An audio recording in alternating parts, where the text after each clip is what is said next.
別的品牌造越野車還在一味的模仿抄襲大 G 衛士的時候，坦克正在用原創的中式豪华美學設計重新定義高端越野車新標杆。麒麟雲中線，青雲直上時。今天我們一起來看全域豪華旗艦 SUV 全新坦克700。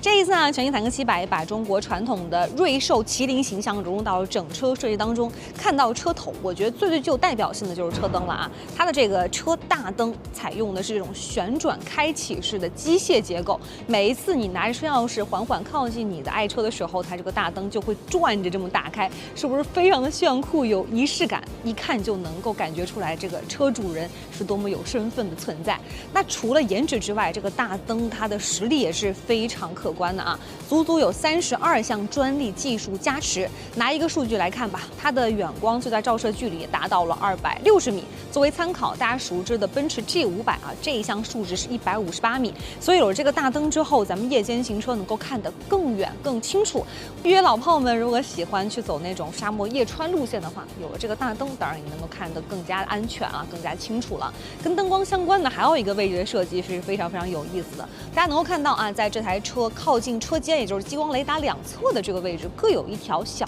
的燈帶，這個是這台車的一個獨有的示廓燈，放在車頂的位置，是不是很像麒麟的眉毛在兩邊，還挺憨態可掬的？那其他位置比較有代表性的啊，在於這個中網，它有點像是麒麟身上的那個鎧甲鳞片啊，融合在這個位置，非常的有威嚴和氣勢感。整個車的引擎蓋也是模仿麒麟頭蓋骨來這麼打造的，所以能夠在車頭的位置看到它100萬級別的氣場，而且一看就是中國的車，因為它全部都是我們的文化符號。那麼為什麼要選擇麒麟這樣的文化符號來貫穿整車的設計呢？其實設計師也是有自己的考量的啊，因為在中國傳統的文化敘事當中，麒麟這樣的猛獸啊，它本身能力非常強大，但是卻心懷慈悲，並不會去欺凌弱小，反而用它的能力去除暴安良，守護百姓。因此我们能夠看到，在中國古代，特別是在明代，官員的官服上不都是會繡有圖案嗎？如果是高階的文官啊，他的官服上繡的就是仙鶴；如果是高階的武官，繡的就是麒麟嘛，就是有這樣的代表符號在。所以啊，放在現代社會，首先作為一個中國符號，這台車在出口海外的時候，會讓更多的人了解到我們的文化、我們的故事。除此之外啊，也代表這個車主他的身份象徵，能夠買得起50萬級豪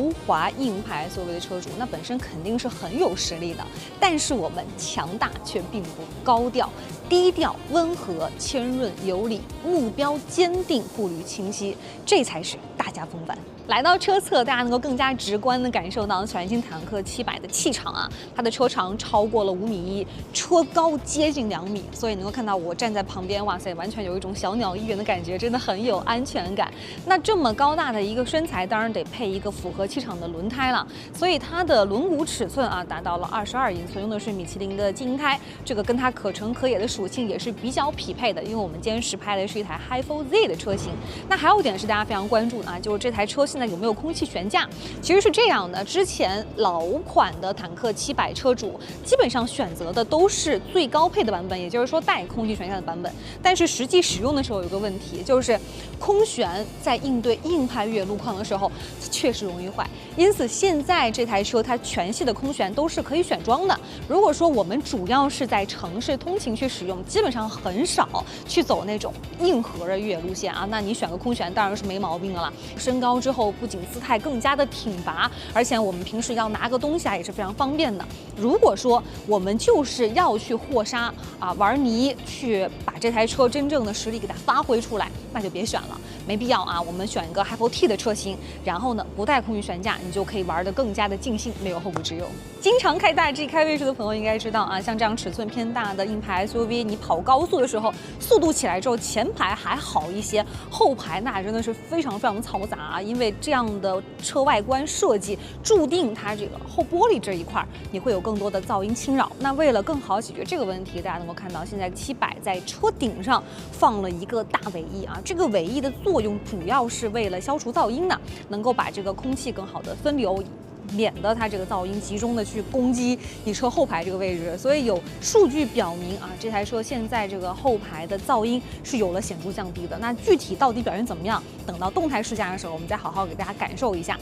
除此之外，車尾比較大的一個變化就是在於後導流槽這一塊，確實很運動風啊，感覺還是挺兇猛的。像這種側開尾門的硬派越野車，你這個塵土飛揚之後這麼大力的去甩，肯定是既不優雅也不衛生。因此，電吸的電尾門，也安排上了。大家來沉浸式的感受一下坦克700內飾的質感啊，這樣的一個質感，如果放在路虎或者是奔馳身上，它是不是能賣你個200-300萬？但是國產車它就是能夠讓你在這個預算之內體會到頂級奢華的體驗。材質方面不僅有大量的皮革，而且啊這個麂皮絨的覆蓋也是很大的，整個頭頂全部都貫穿，連無線充電面板上都給你覆蓋上了，特別的尊貴奢華，而且它能夠增大這個摩擦力啊，你這個開車的時候手機放這兒不容易掉出來，很貼心。那跟越野相關的這種機械按鍵啊，坦克是不會給你全部放到屏幕當中的，它集中式的給你擱在就是離你手最近的，就搭着這個位置，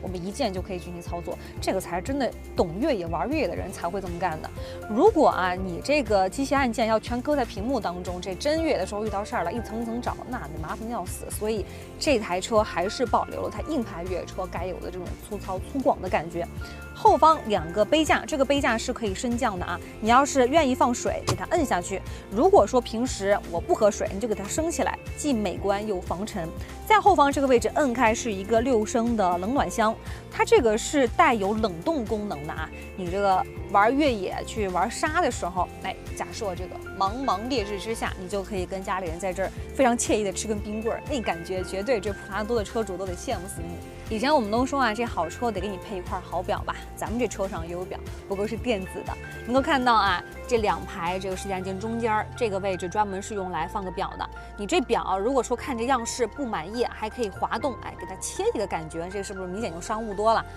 往下一滑，能夠變成這個點火鍵的這個形狀。雖然這個鍵不能真的去點火，但是你長按，也是有儀式感的，有個小燈畫，然後你能夠進入到這個時鐘的頁面，還是挺好玩的。情緒價值這一塊拿捏了。來到後排啊，咱們映入眼簾呢，就能夠感受到這個智能化的升級。首先，2排的大電視，有了，所以你家裡的孩子坐在這兒肯定會非常的開心。中間這個扶手啊，咱們給它拉開來，這裡還有一塊小屏幕。這個屏幕跟坦克500上一樣，主要是用來調節這個車內其他的操作功能的，比如什麼空調啊，以及座椅相關的這種功能的開啟和關閉。打開之後，這有一個小的儲物空間，放個手機沒問題。底下摁開是2個杯架，所以你在2排也可以去自如的放下你的飲料。隱私簾兒啊，這個作為豪華車該是有的，而且它是電動調節的，就比你這個手得蹬上去摳上那種感覺要從容很多。除了這張簾兒是電調的，咱們這個座椅的靠背也是電調的啊。不過它這個按鍵放的位置挺怪的，它是放在座椅旁邊這個位置。就你如果是在車下邊，你上車前調這個座椅，還是比較方便的。但你如果已經上車之後，你就得這麼側過身，這麼去摳它，我感覺就沒有直接放在門板上來的更加直觀和方便。但是不得不說啊，你給它全部放倒之後，它這個角度確實很大啊，你直接就能夠這麼着去躺，確實有點是那種午休的感覺了。你蓋個薄毯，感覺都能在這個旅途上睡一覺，這個還是挺爽的。電源給的也是出乎我意料的豐富啊，兩邊各有一個 Type-C 的接口，你這個位置擋板打開，下邊還有一個隱藏式的，一共3個口。當然，你如果後排乘客只是充個手機的話，我們肯定是用不上這麼多。不過你開着這台車出去玩的時候，這3個接口就可以同時給你的 GoPro、你的無人機以及你的這個手台進行充電。所以，我覺得這個坦克的研發團隊還是真實的了解了用戶需求的。你確實在這樣一個主打長途穿越硬派越野的車型上，給夠足夠多的後排充電孔位，很有必要。輔助駕駛這一塊呢，目前全新坦克700它是全系標配的用的都是跟魏牌藍山上同一套的那個系統，搭載 VLA 大模型的，所以能夠看到頭頂的激光雷達、環垂直的小藍燈，這些都是配備的。那套系統確實是很聰明的，大家可以放心的去使用。動力这一塊呢就比較複雜了啊，有 Hi4Z 又有 Hi4T， 純燃油版本應該不會在國內發售，可能會出口到海外去。Hi4Z 的版本用的是990式的4驅啊，但是它的純電續航里程會更長，因此呢更加適合我們當做家裡的唯一台車去進行使用，可乘可野，城市裡開它更加的舒適，靜謐性也更強，純電續航里程更長，因此這個燃油經濟性也是比較可觀的。那 Hi4T 的話就更加的硬核了啊，就比較適合作為家裡的第2台車進行採購，玩樂屬性會更加重，因為它的這個硬派越野的脫困能力比起 Hi4Z 會更加強大一些，畢竟是帶大軸的車型。總的來說啊，全新坦克700確實是針對高淨值人群推出的一款面面俱到的產品，既有非常吸睛的顏值，有豪華的體驗，也有強大的動力。所以今年啊，如果咱們手裡頭有點預算，想要給自己的愛車升級一下，去採購這樣一款既有氣場啊，又開着非常舒適，並且智能化也很到位的車型，全新坦克700值得你期待一波。